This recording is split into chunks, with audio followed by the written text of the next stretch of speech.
Una de las consultas más frecuentes. Vamos a una pequeña introducción, vamos a hablar un poquito de epidemiología, cambios del tracto urinario durante el embarazo, la patogenia, cuáles son las infecciones del tracto urinario y cómo se clasifican, y vamos a hablar un poquito acerca de bacteriuria asintomática, cistitis y pielonefritis. Las infecciones bacterianas más frecuentes, las infecciones de tracto urinario son de las infecciones bacterianas más frecuentes, ¿verdad? Es una de las consultas también más frecuentes, tanto en la emergencia como en la consulta, y esta implica no solo problemas de morbilidad y de costos económicos, ¿verdad?, sino que de complicaciones que pueden generar muchos más costos económicos. La clasificación de las infecciones del tracto urinario son infecciones del tracto urinario superior, que es la que nosotros le llamamos altas, y las infecciones del tracto urinario inferior, o las que se denominan bajas. Entonces, todas las infecciones que están por la parte superior de la pelvis, haciéndolo en forma general, las conocemos como infecciones del tracto urinario superior, y de la vejiga, uretra, son infecciones del tracto urinario inferior. Dentro de la epidemiología, las infecciones del tracto urinario en las mujeres, ¿verdad? La bacteriuria es 14 veces mucho más frecuente que en los hombres, y esto lo vamos a ver un poquito más adelante, ¿verdad? Tiene que ver con la anatomía. La edad, la prevalencia de la bacteriuria se incrementa en un 1% por cada década de la vida, ¿verdad?, en las mujeres. La actividad sexual, el coito favorece el movimiento de la bacteria desde el introito hasta la uretra. El estatus socioeconómico, que eso pues en la última revisión del UpToDate también lo menciona, la prevalencia de bacteriuria inversamente proporcional al estatus socioeconómico, es decir, se encontró en algunos estudios que las mujeres indigentes presentaban 2 a 3 veces mayor incidencia que las mujeres que no lo eran. Y los factores patogénicos de la bacteria, ¿verdad?, las características propias de la bacteria, que pues como sabemos el 80% de las infecciones del tracto urinario son ocasionadas por E. coli, ¿verdad?, y por gram negativas, ¿verdad?, y la E. coli pues tiene algunas características, o estas bacterias tienen algunas características como las fimbrias, los pili, ¿verdad?, que sirven para que se adhieran de mejor forma a los tejidos. Y otra de las situaciones que lo pueden complicar en una paciente embarazada son la diabetes mellitus. Existen algunos factores de riesgo que están asociados a las infecciones del tracto urinario y que están identificados en los distintos grupos de edad. El que nos compete a nosotros en este momento, ¿verdad?, porque hablamos de embarazo, es en la edad fértil de 15 a 50 años, y son entre ellos el coito, la utilización de diafragma o espermicidas, la antibiótico-terapia previa, ¿verdad?, o el uso de antibióticos de forma frecuente, las infecciones de vías urinarias previas, infecciones urinarias maternas, infecciones urinarias en la infancia y alteraciones de la flora vaginal. Y en algún momento, pues, también las pacientes que tienen comorbilidades o enfermedades concomitantes, ¿verdad?, como la diabetes, como decíamos previamente, y algunas pacientes pues que puedan presentar litiasis renal. Entonces, como veíamos, hay una mayor recurrencia de bacteriuria asintomática y de infecciones del tracto urinario con el embarazo por diversos motivos.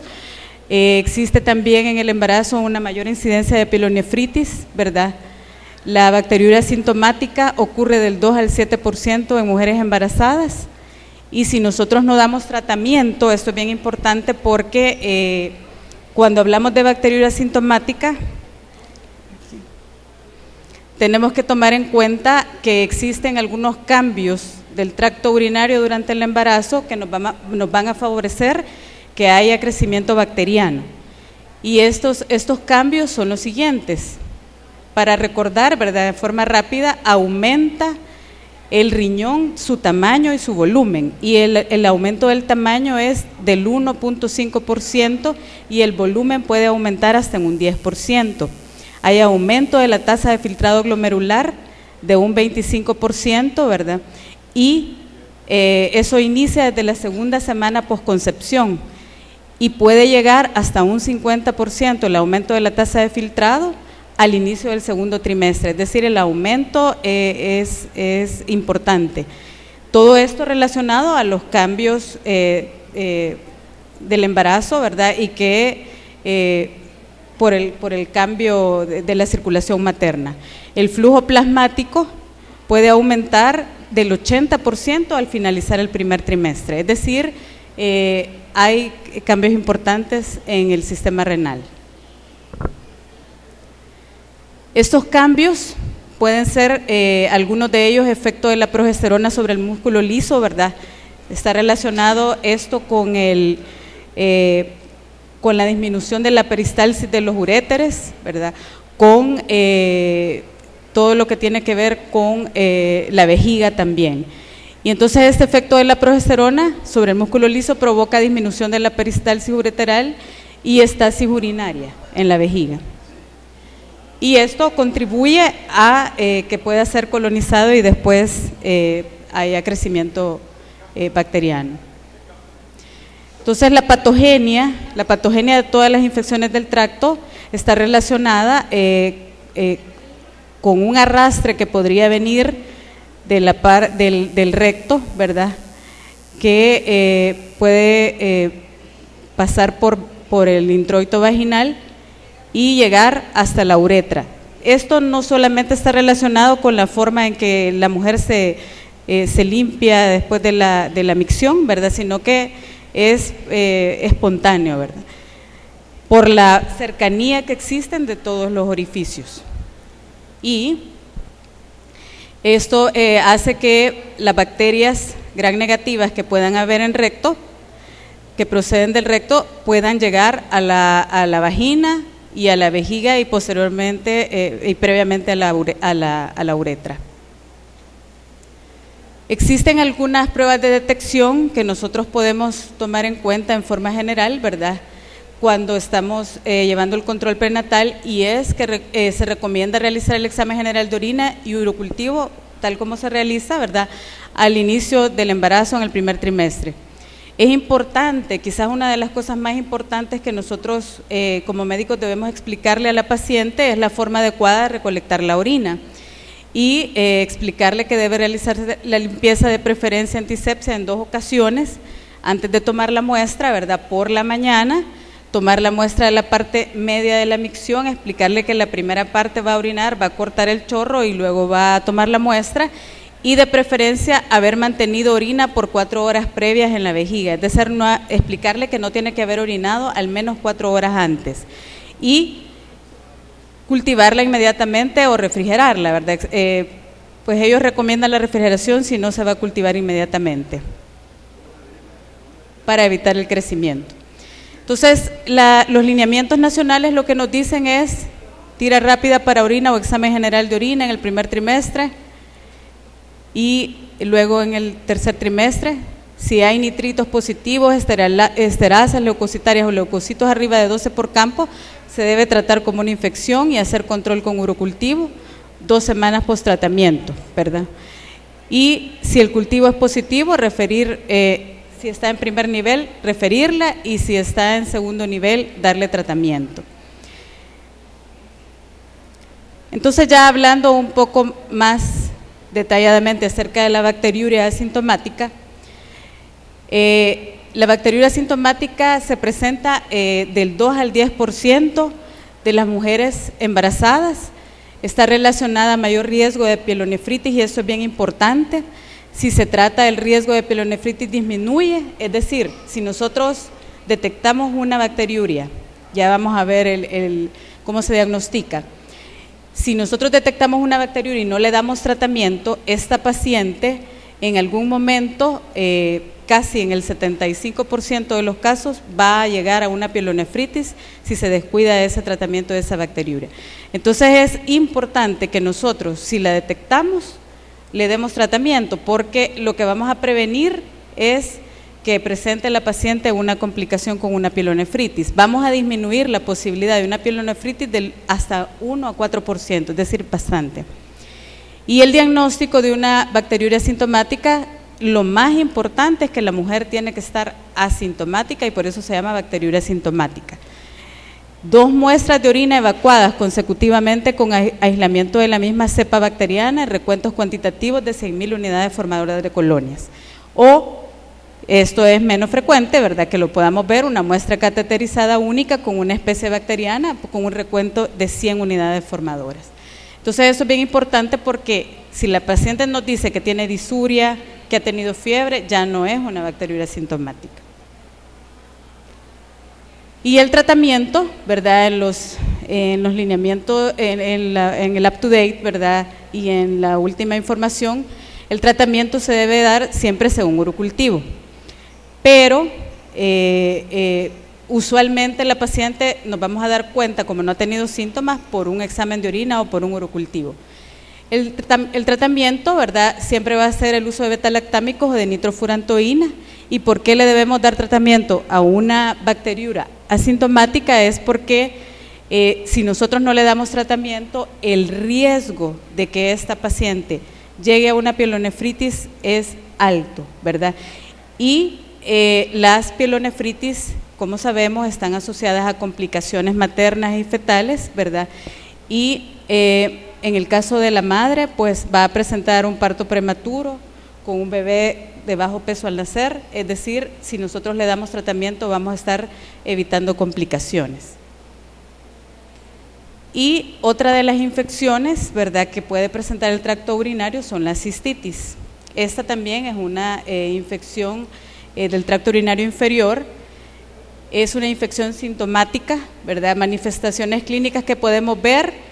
Lo importante es que esta paciente no va a tener historia ni de fiebre ni de escalofríos, ¿verdad? Solamente va a decirnos que tiene disuria y que muy probablemente ha sido de instalación súbita, urgencia urinaria y frecuencia urinaria, ¿verdad? Y el diagnóstico se hace con cultivo también, ¿verdad? Y el tratamiento, aquí es importante que nosotros iniciemos un tratamiento empírico, ¿verdad?, y que posteriormente lo adaptemos cuando ya tengamos la respuesta del urocultivo. Porque usualmente la paciente nos llega a la emergencia sintomática, ¿verdad? Y es importante que nosotros, si tenemos tiras rápidas, le hagamos una tira rápida, ¿verdad?, y evaluemos y le demos tratamiento. Entonces, en esos casos nosotros podemos iniciar tratamiento y luego la dejamos de control para que pueda leérsele el urocultivo. Aquí nuevamente solo una forma esquemática, ¿verdad?, de la cistitis. Hay una infección que probablemente viene de bacterias que vienen del recto, ¿verdad?, pasan a la uretra e ingresan a la vejiga, ¿verdad?, bacterias como la E. coli que provienen del recto, ¿verdad?, y suben a través de por ascendencia y hasta alcanzar la vejiga. Entonces, el vaciado de la vejiga elimina usualmente las bacterias, ¿verdad?, pero recordemos que durante el embarazo vamos a tener estasis que puede llegar hasta de 200 ml y esto va a hacer que haya siempre orina en la vejiga y que pueda haber un medio de cultivo ahí, aunque sabemos que la orina debe ser estéril, ¿verdad? Y puede en algún momento iniciarse la cistitis, ¿verdad? Acuérdense que las bacterias como la E. coli tienen unos como pelitos, ¿verdad?, pili, fimbrias, que hacen que se puedan adherir a la mucosa y que provocan una inflamación y eso va a provocar una infección e inflamación y va a dar los síntomas agudos que da la cistitis. Y la pielonefritis, que es la infección del tracto urinario superior, se presenta en un 10 a un 20%, ¿verdad?, y en el primer trimestre del embarazo. Es mucho más frecuente en el segundo y en el tercer trimestre, que puede llegar de un 80 a un 90%. Esto de tenerlo en cuenta, ¿verdad?, por las complicaciones maternas y fetales que podamos tener y los patógenos causantes de pielonefritis aguda, en la mayoría de los casos son gram negativos, es decir, como E. coli, Klebsiella.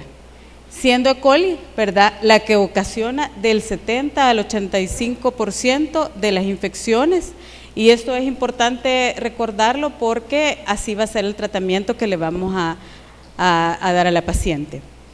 Y es seguido por Klebsiella pneumoniae de un 11% y en mucho menor porcentaje Enterobacter y Proteus, ¿verdad?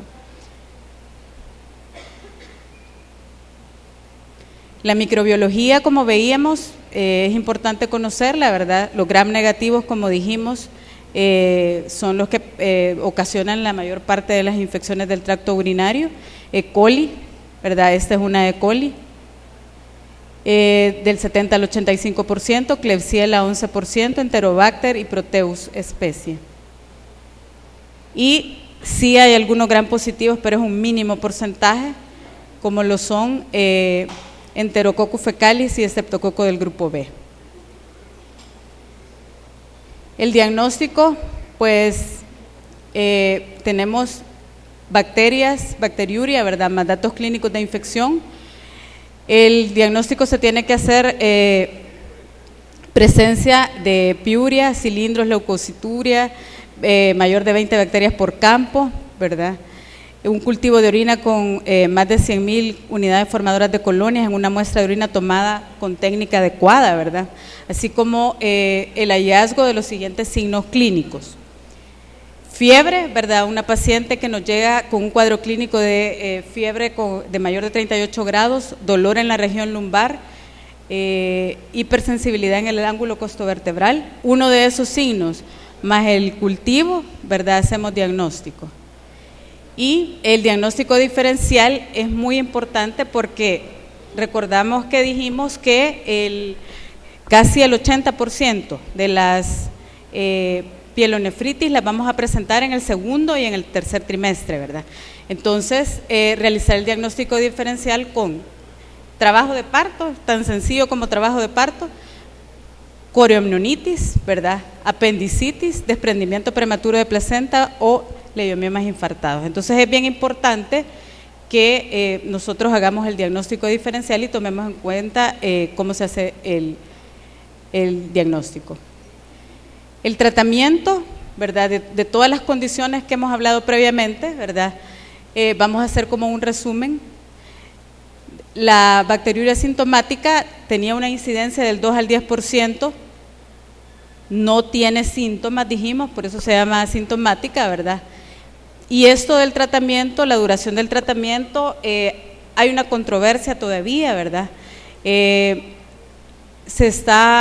Lo que se apoya es un tratamiento corto, ¿verdad? Ahí menciona la literatura, ¿verdad?, en el Up to Date, que dice que el tratamiento corto, es decir, de 3 días, ellos les parece que es mucho mejor en los estudios que han realizado que darles, por ejemplo, una sola dosis de fofomicina, por ejemplo, ¿verdad? Entonces, los tratamientos son de duración corta, de 3 a 7 días, y el seguimiento va a ser con tamizaje periódico para bacteriuria recurrente, ¿verdad? Y es importante considerar antibiótico profiláctico dependiendo del caso. Y las infecciones de vías urinarias bajas, como la cistitis, tienen una incidencia del 1 al 2%. Si ustedes ven, es mucho más baja la cistitis que la bacteriuria asintomática. Y el diagnóstico, vamos a tener una paciente con disuria, ¿verdad?, de urgencia, frecuencia, hematuria, disconfort suprapúbico, y va a tener bacteriuria. Y también el tratamiento es un tratamiento corto de 3 a 7 días. Y las infecciones del tracto urinario altas, ¿verdad?, como la pielonefritis, vamos a tener un cuadro con fiebre, escalofrío, dolor en flanco, usualmente la más frecuente es el lado derecho, náuseas, vómitos y bacteriuria. Y el tratamiento de 7 a 14 días. El seguimiento periódico, ¿verdad?, es importante, y considerar periódico su cultivo de control a las 2 semanas y considerar fuertemente el antibiótico de supresión, dependiendo del caso, ¿verdad? Porque usualmente habría que hacer también, si la paciente presenta infecciones recurrentes, habría que descartar litiasis renal. Y probablemente puede ser que las recurrencias sean por la misma litiasis. Entonces, en forma general, el tratamiento, cuando hablamos de pielonefritis, tenemos que, no necesitamos esperar el urocultivo, ¿verdad? Podemos iniciar en forma empírica con ampicilina, 2 gramos endovenoso cada 6 horas, y gentamicina, y esperar el cultivo y luego adecuar el tratamiento al antibiograma. Una vez que establecimos el diagnóstico, ¿verdad? Es importante, como les digo, iniciar el tratamiento empírico.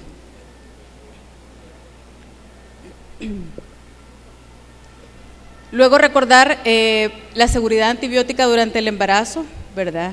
Que podemos utilizar ampicilina, como ya les describía, y tienen una toxicidad fetal de bajo riesgo con una categoría de la FDA del B. Gentamicina, que gentamicina tiene un riesgo potencial de oto y nefrotoxicidad, pero es categoría C y lo podemos usar en forma empírica, solo que tenemos que llevar un control adecuado de la función renal de la paciente. Y la nitrofurantoína, en estos casos, por ejemplo, es importante recordar que al llegar tenemos que hidratar a la paciente, porque muchas de estas pacientes llegan deshidratadas para no terminar de complicar. Y la nitrofurantoína, ¿verdad?, que es categoría de la FDA B, pero tiene un riesgo controversial de anemia hemolítica en el tercer trimestre. Esto lo que nos recuerda es que tenemos que tomar en cuenta qué tipo de antibiótico y en qué momento le vamos a dar, ¿verdad? Podemos dar nitrofurantoína al inicio y en el segundo trimestre, pero en el tercer trimestre lo mejor es no utilizarla. Y la ceftriaxona, que tiene una toxicidad fetal de bajo riesgo, es de uso hospitalario usualmente, ¿verdad? Y la categoría es categoría B. Otros antibióticos que podemos utilizar es amoxicilina y amoxicilina más ácido clavulánico, ¿verdad?, en las dosis que ya conocemos, por el tiempo de 7 a 14 días. Cuando el manejo es oral. ¿Cuándo vamos a evaluar el ingreso a la paciente? Pues nos menciona la última revisión, de las últimas revisiones, que después de las 22 semanas es mejor, cuando tenemos una paciente con diagnóstico de pielonefritis, ingresarla para darle seguimiento, control con los exámenes, porque es la etapa en que las mujeres pueden complicarse con una sepsis. Y nada más para resumir, las infecciones del tracto urinario son complicaciones comunes durante el embarazo, ¿verdad? Ya vimos que las bacteriurias asintomáticas nos pueden predisponer para una pielonefritis si no le damos tratamiento. Hay algunas formas asintomáticas que al no ser tratadas pueden progresar, ¿verdad?, como ya hablábamos, y la pielonefritis es la indicación más común de hospitalización en mujeres embarazadas. Su manejo es con antibióticos empíricos, como dijimos, ¿verdad?, y vamos a esperar el cultivo y darle tratamiento según cultivo cuando ya esté reportado, pero es necesario darle tratamiento. El diagnóstico de pielonefritis lo tenemos que...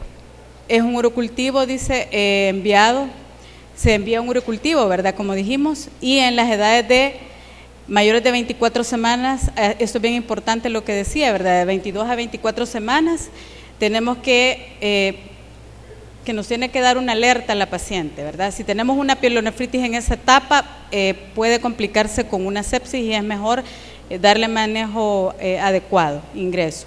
Y el tratamiento según corresponda, ¿verdad?, hospitalizar si hay signos de sepsis o si es una pielonefritis y nosotros evaluamos que la paciente vive lejos y múltiples cuestiones sociales que pueda presentar, es mejor vigilarla. Pueden presentar las pacientes que tienen diabetes, que tienen comorbilidades médicas, pueden presentar infecciones a repetición y esto es importante darle seguimiento. Bueno, esto era lo que traía de...